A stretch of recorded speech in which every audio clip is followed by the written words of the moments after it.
Hello, this is LeBeau from LeBeau's Leblog.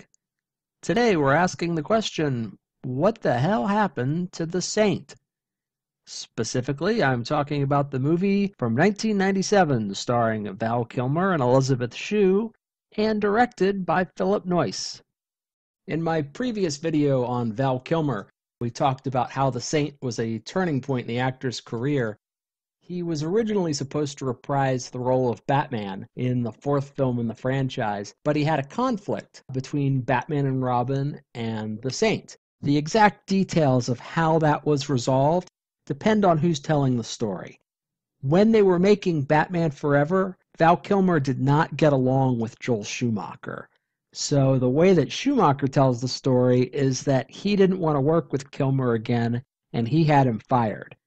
Kilmer's version of the story is that he wanted to make both films, but the scheduling just couldn't be worked out, so he decided to go ahead and make The Saint. Both of these projects were viewed at the time as potentially really big movies. The Saint could have been the start of an ongoing franchise, but it didn't work out that way. And of course, the Batman franchise was expected to go on forever. That was literally the name of the previous movie. Instead, Batman and Robin prematurely ended the series. As it turns out, neither one of these movies would have been a great career choice. But at least The Saint didn't feature Arnold Schwarzenegger making a bunch of bad ice puns. This was also potentially another big movie for Elizabeth Shue. 2 years prior, she had been nominated for Best Actress for her performance in Leaving Las Vegas. So this was her opportunity to cash in. The Saint was directed by Philip Noyce, who came over to Hollywood from Australia in the late 80s. He had directed the thriller Dead Calm, which starred Nicole Kidman, Sam Neill, and Billy Zane. In the 90s, he had also directed the Jack Ryan movies that starred Harrison Ford, Patriot Games, and Clear and Present Danger. So Noyce definitely knows how to do this kind of movie. If you're under a certain age, you may not be familiar with the character of Simon Templar, aka the Saint. Prior to researching this video, I have to admit I wasn't aware of the character's complete history. He's actually been around for quite a while. The character debuted in a series of books, the first of which was published all the way back in 1928. He appeared in Hollywood movies as early as 1938 through 1954, in which he was played by several different actors. In the 1940s, Simon Templar had his own radio series, where he was played by, again, several actors, including Vincent Price. As an American kid growing up in the 1970s, I was only somewhat aware of the Saint. I knew that there was a British TV show in the 1960s that starred Roger Moore as Simon Templar. I had never actually seen the show, but I was a James Bond fan, and anytime I would watch anything on the subject of James Bond, when Roger Moore came up, they would mention that he had previously played a similar character on The Saint, which for me always linked Simon Templar to James Bond. I had seen The Saint as basically James Bond light, despite the fact that Simon Templar predates James Bond. The character's history extends beyond the 1960s show starring Roger Moore. There were attempts to revive The Saint with other actors playing the part in the 70s and 80s. He also appeared in comic strips and comic books. There's even a stage play based on the Saint. While a lot of American audiences probably aren't all that familiar with Simon Templar, he's an important character in pop culture. There were several attempts to bring the Saint back to the big screen. In the mid-80s, there were rumors that Roger Moore was thinking about producing his own movie based on the Saint. According to the rumors, they were looking at a pre-007 Pierce Brosnan to play Simon Templar in their movie. Legendary Hollywood producer Robert Evans was also attached to the Saint at one point. He was putting together a movie that would have been directed by Sidney Pollack and starred Ralph Fiennes, Fiennes passed on The Saint because he didn't like the script. He said it wasn't anything he hadn't already seen before.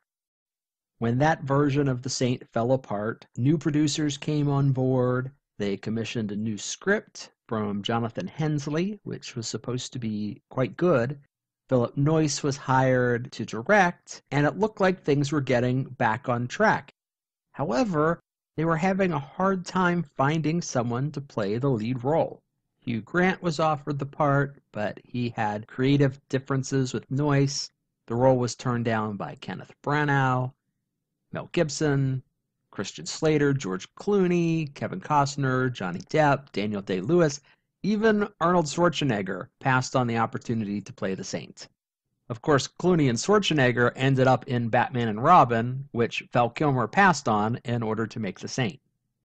Once Val Kilmer was cast, he insisted on a few changes. There were two areas that were very important to him. He liked the master of disguise element of the character and was very involved in designing his character's crazy get-ups.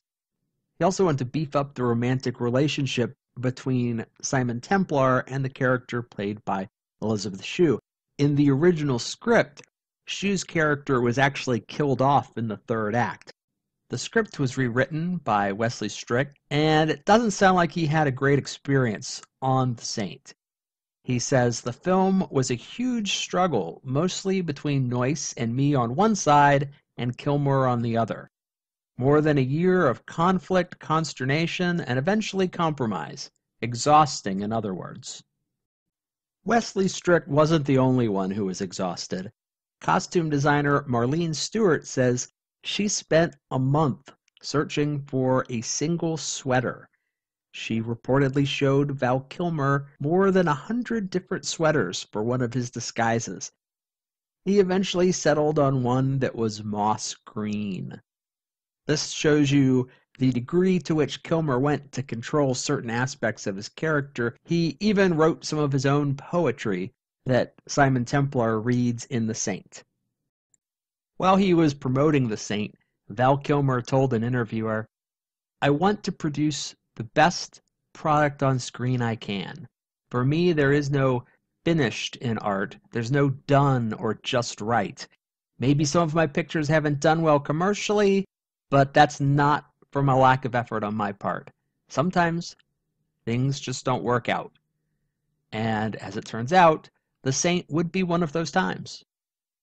The dueling visions of what The Saint should be shows up in the final picture, which feels somewhat fragmented. As Kenneth Turan wrote in his review of the movie, The Saint has difficulty making us believe that its diverse elements belong in the same motion picture. Turan's review was pretty indicative of the critical consensus. The reviews were overall pretty negative. Audiences weren't especially excited about The Saint either. It opened in second place at the box office behind Liar Liar, which had already been in theaters for 3 weeks at that point. It ended up grossing just over $60 million in the US, which was less than its budget. Counting international ticket sales, The Saint did break even, but it didn't do well enough to merit making sequels. So what the hell happened? How did a movie with as much going for it as The Saint turn out to be a box office disappointment?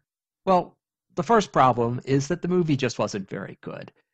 On top of that, it came across as a James Bond clone at a time when the James Bond franchise was just picking up steam again. There was also another trend going on at the time. The 90s were just full of movies based on TV shows. Now, as we discussed before, Simon Templar was more than just a TV character, but most audiences, at least in America, would have known him primarily from the 60s TV show. There had been some movies based on TV shows that were popular. The Fugitive was a big hit. The Addams Family did very well, but there were a lot more movies that audiences didn't like. That same year, there was a movie version of McHale's Navy, just as an example. One of the odd things about this trend was that the movies were primarily aimed at the Gen X audience, but they were based on TV shows that Gen X wasn't necessarily that familiar with. Most of these shows had been popular with baby boomers. I guess the thought had been that they could have two generations, but that rarely worked out. It certainly didn't prove to be the case with The Saint. The Saint didn't end up ruining anybody's career, but it was definitely a missed opportunity for Val Kilmer and for Elizabeth Shue. They were both at points where they really could have used a hit movie, or better yet, a franchise. But unfortunately, that just wasn't in the cards. Instead, The Saint was a disappointment. For the most part, people don't talk about The Saint anymore, except here in What the Hell Happened. Thanks for watching. I hope you enjoyed this video. Be on the lookout for some more in the What the Hell Happened series.